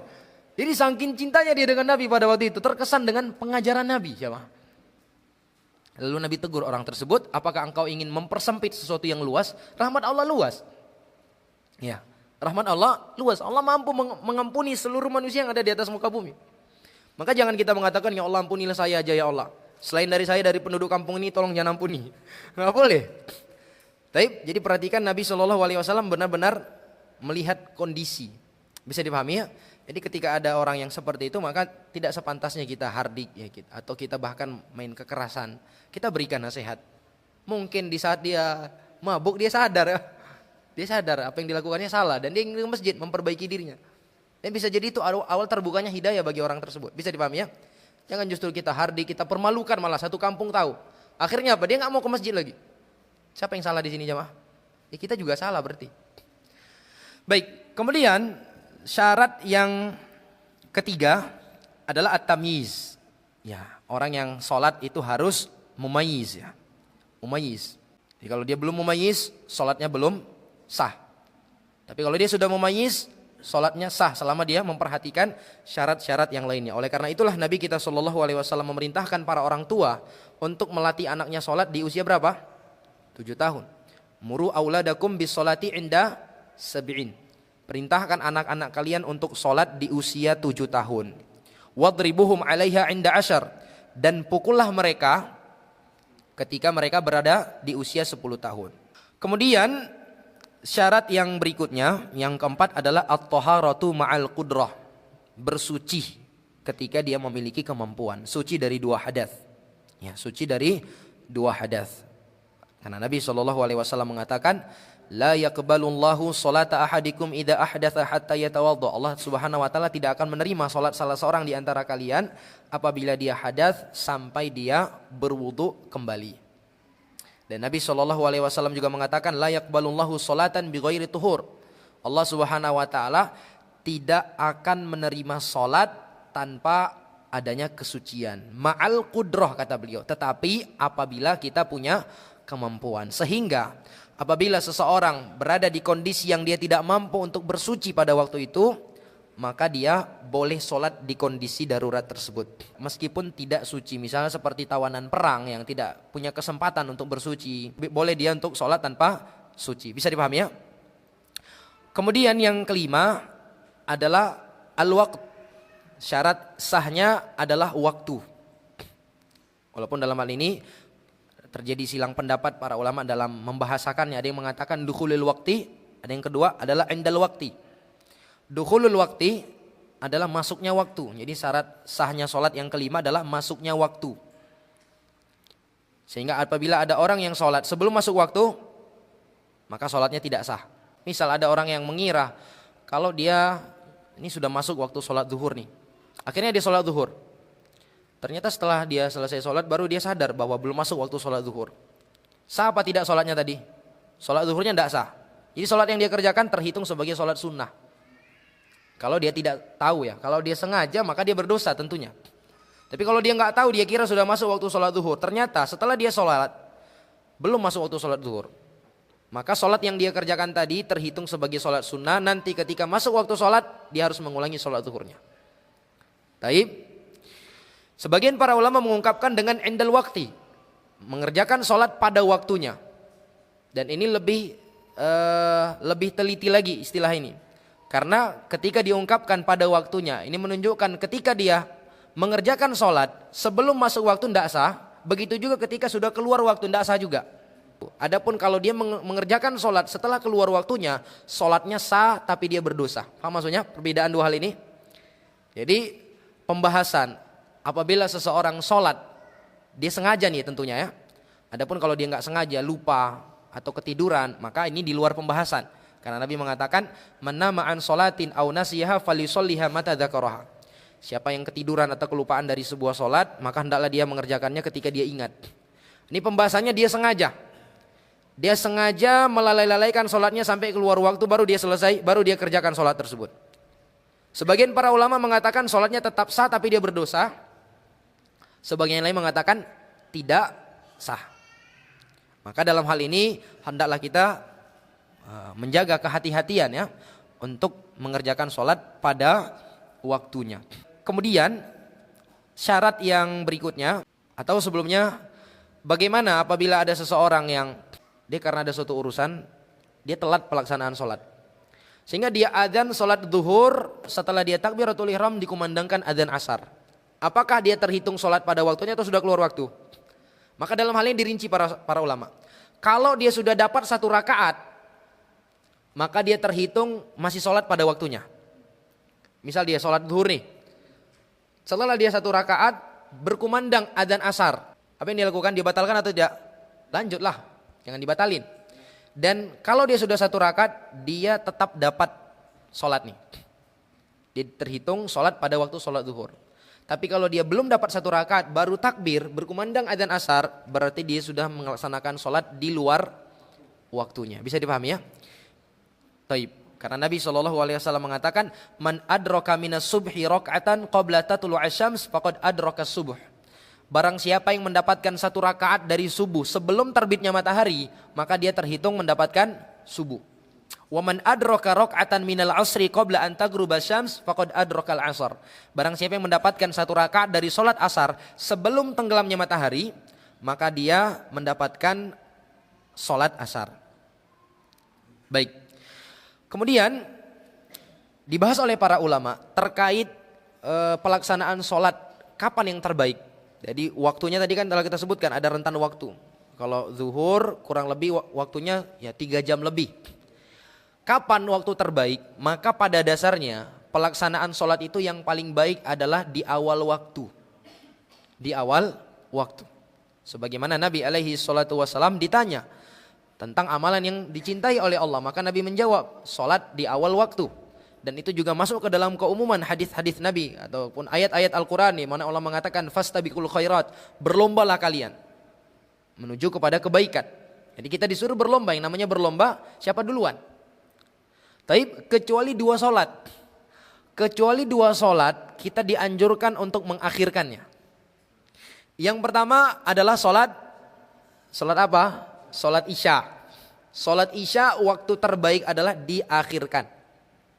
Dengan catatan jangan sampai itu membuat kita ketinggalan jamaah. Ini yang pertama. Jadi khusus laki-laki, taib, dia dianjurkan mengakhirkan isya selama itu tidak membuat dia terluputkan dari kewajiban.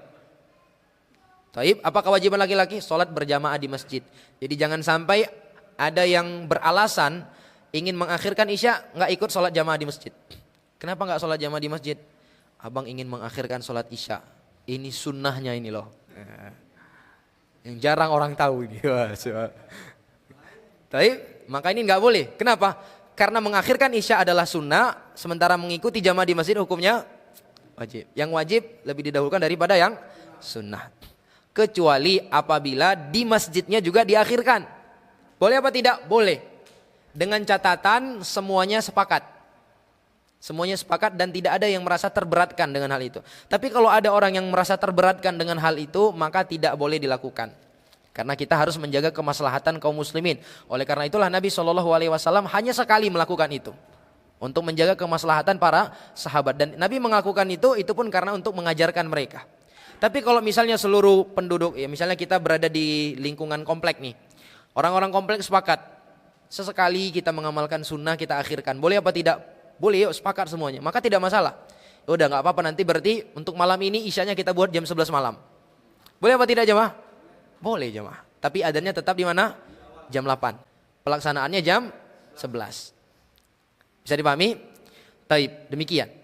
Nah, adapun para wanita, maka mereka karena tidak terikat dengan jamaah di masjid, maka dianjurkan pelaksanaan isyanya itu di akhir waktu. Tapi ingat, akhir waktunya bukan mendekati subuh ya, tapi akhir waktu ikhtiari, yaitu mendekati pertengahan malam. Ya kalau misalnya pertengahan malamnya jam 12, ya kurang lebih jam setengah 12, jam 11 sudah bisa dilakukan isyanya. Kalau itu tidak memberatkan. Taib, karena tentunya kondisi orang berbeda-beda. Ada orang yang dia sudah lelah seharian beraktivitas, dia ingin segera istirahat. Jadi kalau diakhirkan akan memberatkan dia, maka tidak masalah dia kerjakan di awal waktu. Kondisi yang kedua diakhirkan, di lebih afdol mengakhirkannya adalah pelaksanaan sholat zuhur dengan catatan matahari sangat terik menyengat. Tapi ini pun apabila kita sholat di tempat yang tidak ada atapnya. Oke, seperti di masa dahulu ya, atapnya itu cuma pelepah kurma, sehingga kalau terik matahari itu memang mereka terasa.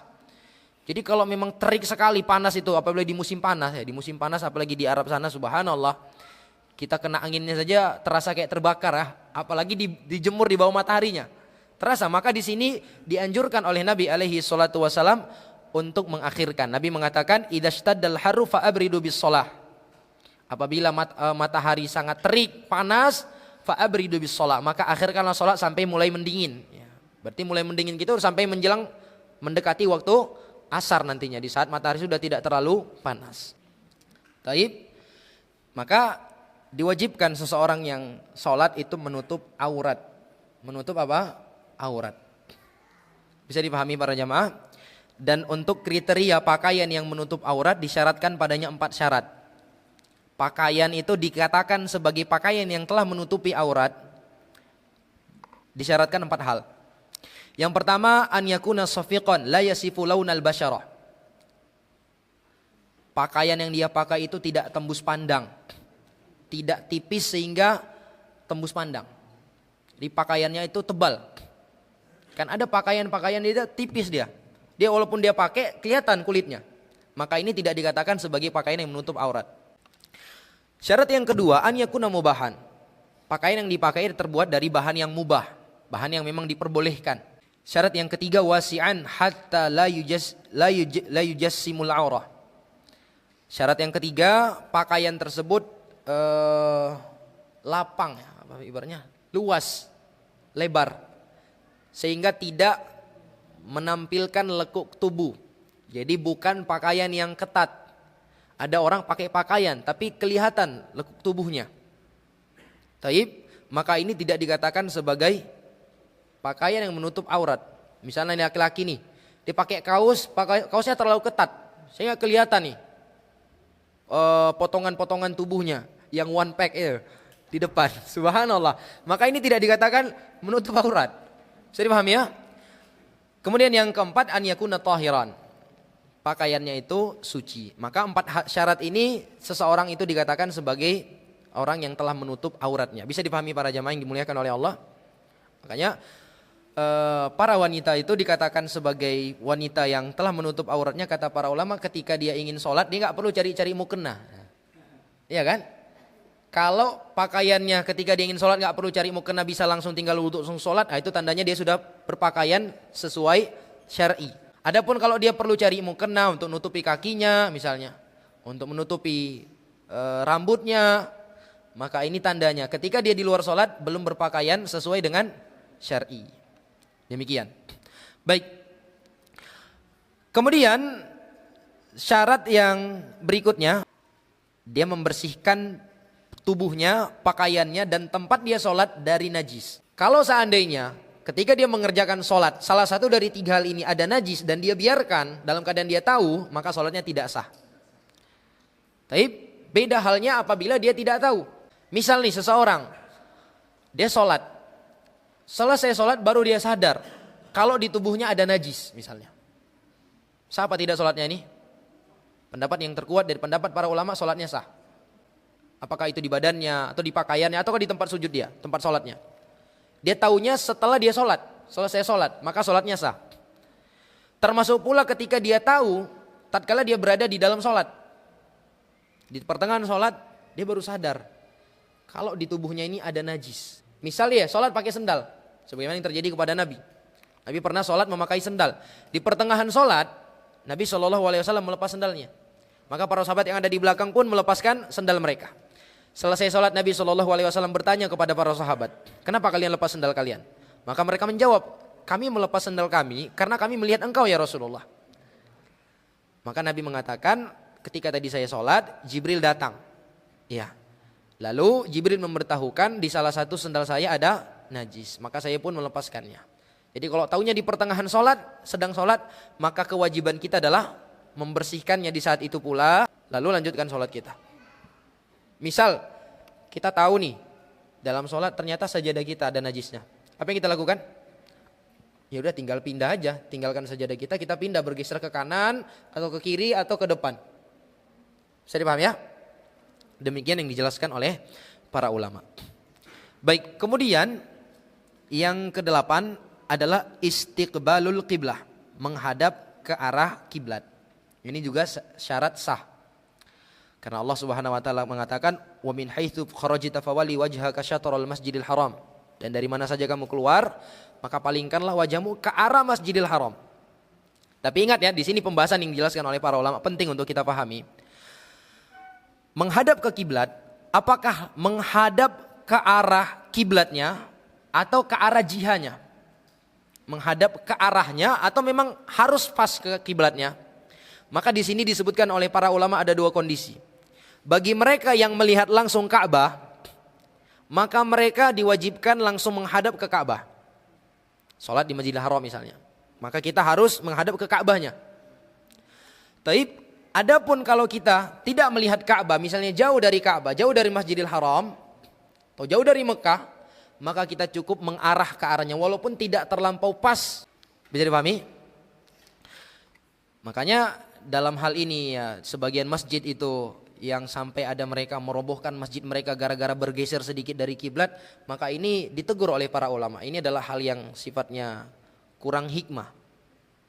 Jadi kalau memang melenceng sedikit kita dari arah Ka'bah, dari arah kiblat, maka itu tidak masalah.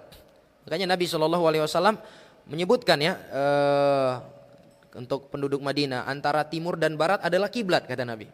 Jadi antara timur dan barat adalah kiblat. Jadi Nabi enggak patokkan satu aja. Kata Nabi antara timur dan barat adalah kiblat. Bisa dipahami? Antara timur dan barat adalah kiblat. Maka tidak masalah melenceng sedikit pun tidak masalah. Taib, jadi kita tetap wajib menghadap ke arah kiblatnya. Kecuali pada beberapa kondisi. 3 kondisi kita tidak wajib menghadap ke arah kiblat. Yang pertama ketika al-ajiz. Ketika kita memang tidak punya kemampuan. Seperti orang yang sakit. Atau orang yang buta. Ya, orang sakit, kita tahu ya, orang sakit diberikan uzur oleh Nabi alaihi salatu wasallam. Sholli qa'iman fa illam fastati' fa qa'idan fa illam tastati' fa ala jambin. Salatlah engkau dalam keadaan berdiri, kalau tidak mampu dalam keadaan duduk, kalau tidak mampu berbaring. Ya, namanya orang berbaring tidak selamanya dia bisa mudah menghadap ke arah kiblat. Maka orang yang tidak mampu boleh dia salat tidak menghadap ke arah kiblat. Orang sakit misalnya, qadarullah ranjang dia di rumah sakit tidak disusun menghadap ke arah kiblat. Maka dia tidak perlu repot-repot ya, setiap mau sholat harus digeser dulu ranjangnya sehingga merepotkan orang. Tapi dia sholat seperti kondisi yang saat dia berada. Kondisi yang kedua, al-khaif, ketika adanya ketakutan. Dalam hal ini misalnya sholat khauf, sholat dalam kondisi perang. Kalau musuhnya berada di arah kiblat, oke, nggak masalah kita sholat menghadap ke arah kiblat. Tapi kalau musuhnya menghadap ke arah belakang, gimana kira-kira? Sementara kita di samping kita diperintah untuk sholat, kita juga diperintah untuk bersiap-siap. Tapi maka tidak masalah kita menghadap kemana? Ke arah musuh. Menyembah musuh berarti? Enggak. Kita menghadap ke arah mereka karena kita khawatir adanya serangan mendadak dari mereka. Di sholat khauf itu kan sholat dalam kondisi darurat, maka boleh tidak menghadap ke arah kiblat. Kalau memang musuhnya diketahui di arah yang berlawanan dengan kiblat. Kemudian yang ketiga, idza ijtahada wa shalla ila ghairil qiblah, ketika dia tidak tahu arah dan dia sudah berusaha mencari tahu, dan ternyata dia nggak bisa berhasil mendapatkan, maka dia sholat ke arah mana yang lebih tenang hatinya, dia yakini ini lebih dekat ke arah kiblat, dia sholat ke arah tersebut. Bisa dipahami? Misal kita berada di tengah hutan, kita nggak tahu nih, kita buka juga aplikasi kiblat juga nggak ada sinyal, kita nggak tahu arah mana nih, maka kita berusaha mencari tahu. Setelah kita berusaha, kita yakinkan hati kita arah ini yang lebih dekat, ya udah kita sholat ke arah tersebut. Namun qadarullah, ternyata setelah kita sholat diberitahu kiblatnya bukan ke situ, ke sana ternyata. Sah apa tidak sholatnya tadi? Sah sholatnya. Sah sholatnya. Termasuk misalnya kalau kita tahu kiblatnya salah, ternyata kiblatnya di arah belakang kita, di tengah sholat, maka kewajiban kita apa? Berpindah. Misal kita sholat zuhur nih, 4 rakaat. 2 rakaat pertama kita menghadap ke depan. Kita yakin nih, kiblatnya di depan. Begitu masuk rakaat ketiga, teman kita datang. Akhi, sholat kiblatnya gak ke sana, di belakang rumahnya kiblatnya. Apa yang kita lakukan setelah diberitahu? Maka kita putar arah. Sholat putar arah gak masalah. Tinggal tambah 2 rakaat lagi, selesai sholatnya. Dan kewajiban kita juga apabila melihat orang sholat salah kiblat, kita harus memberitahukan orang tersebut. Kondisi yang ketiga adalah at-tatawwu' fis safar. Kondisi keempat ya. Kondisi keempat, kita tidak wajib menghadap ke arah kiblat adalah ketika melakukan sholat sunnah di dalam safar. Sebagaimana itu yang dilakukan oleh Nabi kita Muhammad SAW. Beliau biasa mengerjakan sholat sunnah di atas kendaraan beliau. Walaupun dalam hal ini disunnahkan untuk takbiratul ihram pertama kali kita arahkan dulu ke arah kiblat. Taib. Kemudian setelah itu kan namanya kita sholat nih. Kemudian hewan kita mungkin bergerak-gerak ya ke arah sana, arah sini. Taib, tidak menghadap lagi ke arah kiblat, maka itu tidak masalah. Dan itu biasa dilakukan oleh Nabi. Dan kalaupun kita tidak mampu di awalnya menghadap ke arah kiblat, maka tidak masalah. Sholat apa? Sholat sunnah. Misalnya di sebagian pesawat, seperti pesawat Saudi Airlines itu menyediakan musola di atas. Bagi misalnya mereka yang ingin sholat sunnah di atas pesawat, boleh apa tidak jamaah? Boleh. Yang tidak boleh itu adalah sholat wajib. Sholat wajib tidak boleh di atas kendaraan, kecuali darurat. Darurat dalam artian diprediksi apabila sampai di tempat tujuan, waktu sholat sudah keluar, maka di sini kita mengerjakannya di atas pesawat. Biasanya itu untuk jamaah umroh yang ketika pulang ya, sholat subuhnya di atas pesawat. Karena kalau mereka akhirkan akan terlewat ya. Kalau mau berangkat biasanya kan nyampe di sana itu sore atau malam. Maka bisa di jamak takhir ya. Kalau ya sholatnya maghrib isya bisa di jamak takhir nanti di waktu isya. Kalau sholat zuhur asar bisa di jamak takhir nanti di waktu asar. Bisa dipahami? Adapun waktu sholat subuh karena dia sempit dan dia nggak bisa dijamak dengan sholat setelahnya, maka biasanya jamaah umroh dan haji yang pulang ke Indonesia itu sholatnya di mana? Di atas pesawat sholat subuhnya. Kemudian syarat yang ke-9 dan ini yang terakhir adalah niat. Ya, adanya niat. Apa itu niat? Bagaimana kita melafadzkan niatnya? Maka tidak perlu dilafadzkan ya, karena niat itu adalah sesuatu yang ada di dalam hati. Ya, makanya para ulama ketika mendefinisikan niat, al-azmu ala fi'il ibadati taqarruban ilallah. Niat itu adalah tekad untuk melakukan sebuah ibadah dalam rangka mendekatkan diri kepada Allah Subhanahu wa taala. Demikian, wallahu taala alam bisawab. Insyaallah pembahasan berikutnya akan kita lanjutkan di pertemuan yang akan datang.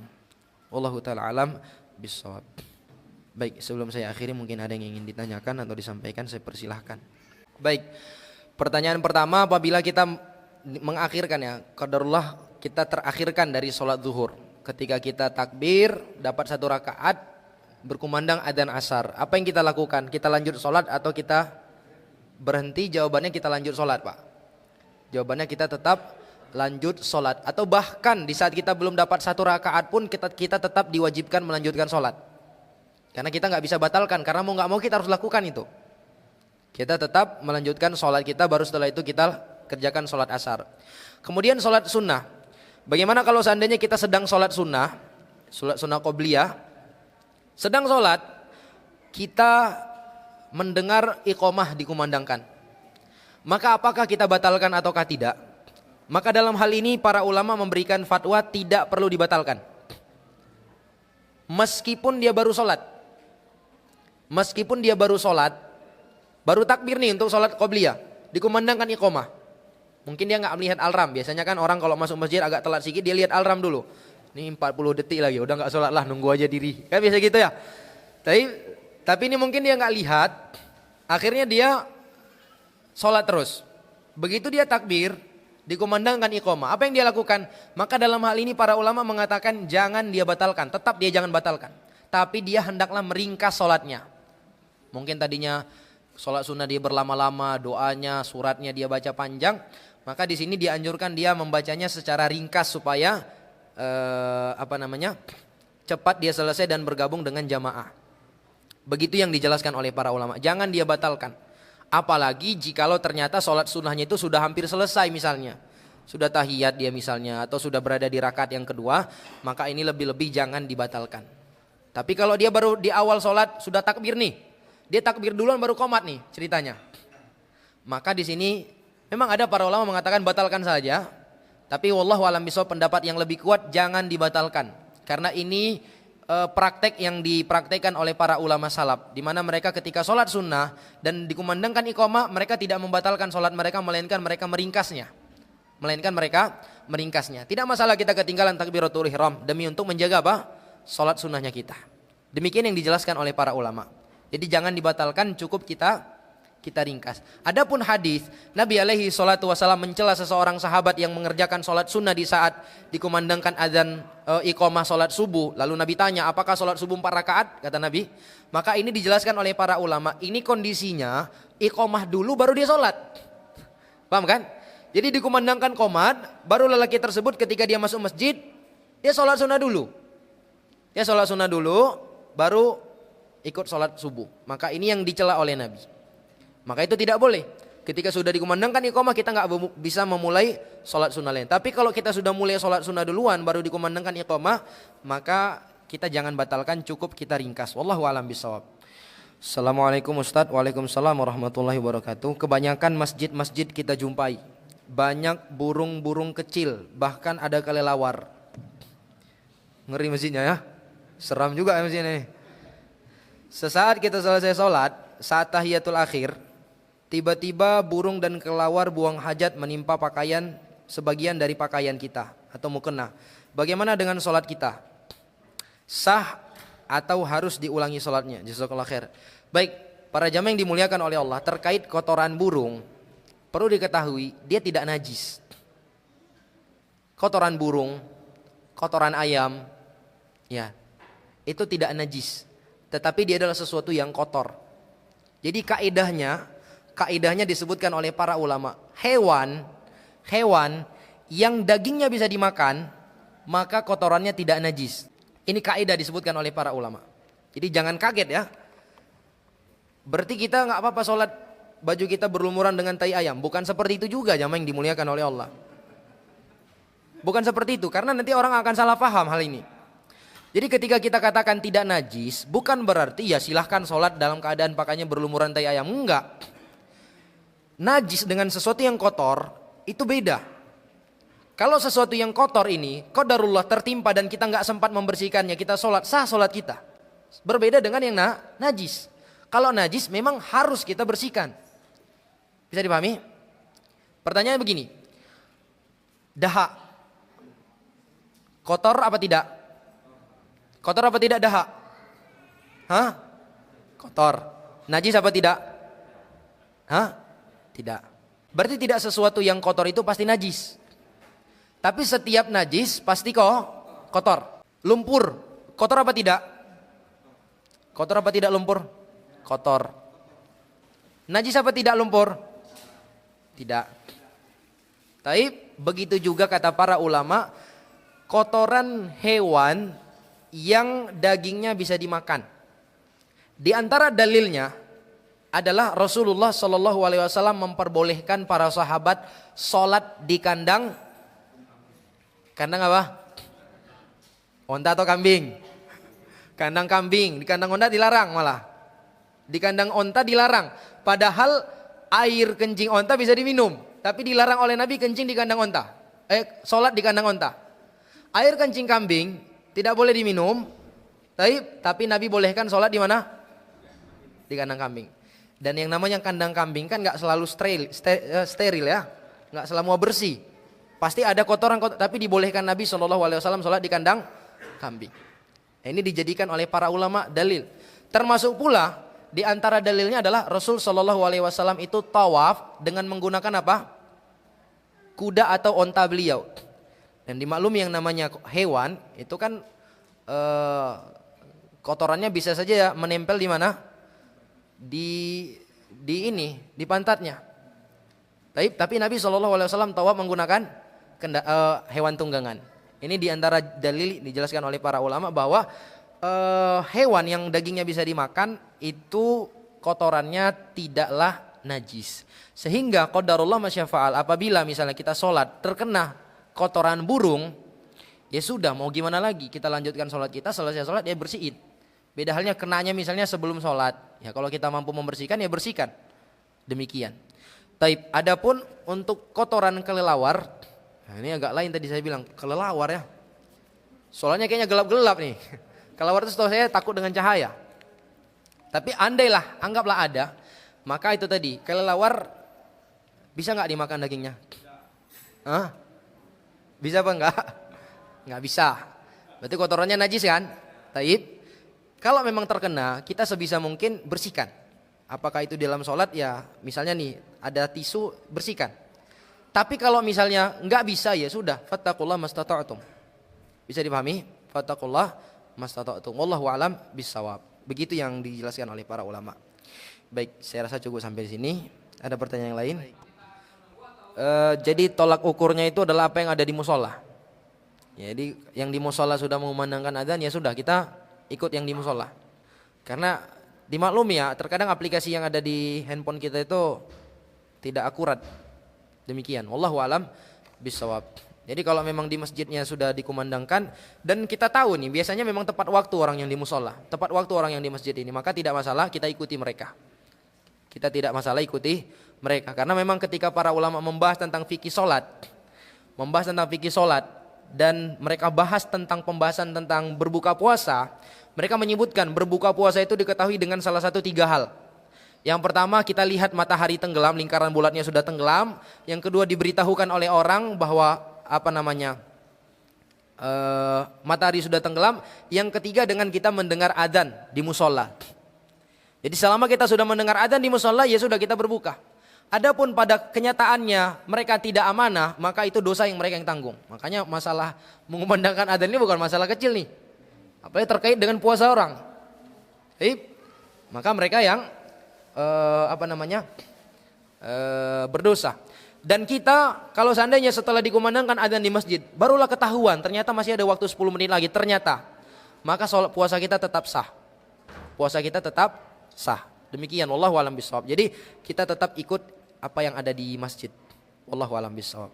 Karena kalau kita katakan masing-masing ikut aplikasinya, ya nanti kalau setiap orang beda-beda aplikasinya gimana kira-kira? Karena kan aplikasi kan nggak satu ya. Aplikasi itu banyak. Ada Muslim Pro, ada Al-Hijrah, bahkan BSI M-Banking sekarang sudah ada ininya juga, pemberitahuan masuk waktu sholat lagi. Beda-beda kan? Gimana kalau setiap aplikasi beda-beda dan selisihnya 5 menit? Subhanallah. Bisa dipahami ya? Maka kita katakan yang menjadi patokannya adalah apa yang ada di masjid, supaya kaum muslimin tetap bersatu. Wallahu a'lam bishawab. Baik, saya rasa cukup sampai di sini dulu. Saya akhiri dengan doa kafaratul majlis. Subhanakallahumma rabbana wa bihamdik asyhadu an la ilaha illa anta astaghfiruka wa atubu ilaik. Assalamualaikum warahmatullahi wabarakatuh.